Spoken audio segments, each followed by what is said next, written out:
We've always known and we've always wanted to be available for these types of situations. Wish the call never came, but we wanted to be ready when it did. And so it's designed to withstand depths up to 6,000 meters. All the equipment, everything on there has to operate at that depth. Importantly, it has 7 function manipulators, high definition 4K cameras, heavy lift capability, a multiplicity of tools to allow us to do work at depth. In some ways, I think, as we look back at this, which we will, it was unprecedented in a sense, our ability to arrive at seafloor and then go to work. And then we worked for another 5 or 6 days at 3,800 meters. And then we began the recovery operations, which in and of themselves are quite challenging.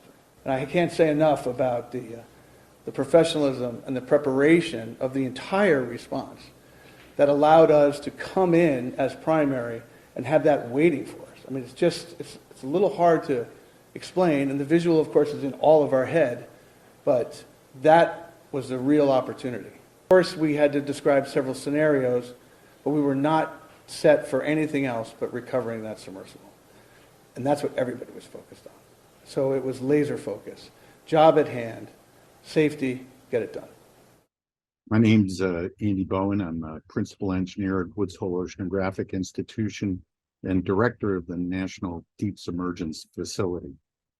The team that's out on, or was out on the Titanic site and recovering the remains of the Titan submersible is a well-known member of the community, certainly very skilled. Recovering items from nearly 4,000 meters of water is a challenging undertaking.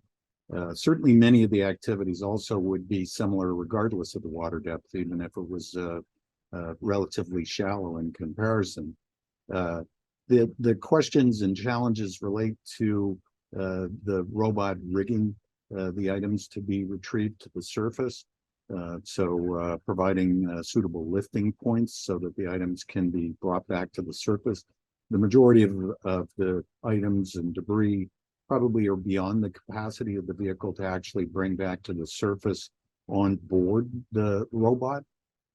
And so it's likely that the operations would have involved lowering a cable from the surface vessel, using the robot to actually attach that cable to the appropriate rigging that had been applied to the item, and then standing back while the item is brought to the surface. And certainly from this type of water depth, it's a long trip,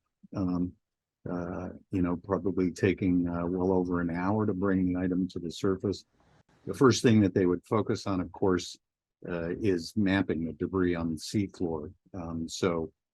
One would normally, undertake activities with precise navigation to identify all the pieces of debris prior to actually moving into a recovery operation of that debris. Some of the electronics has information which may be recoverable, and our colleagues at the National Transportation Safety Board, working in conjunction with the Coast Guard, are expert at this sort of thing, and I expect that they will, if anyone can, be in a position to extract any useful information from items that have been recovered.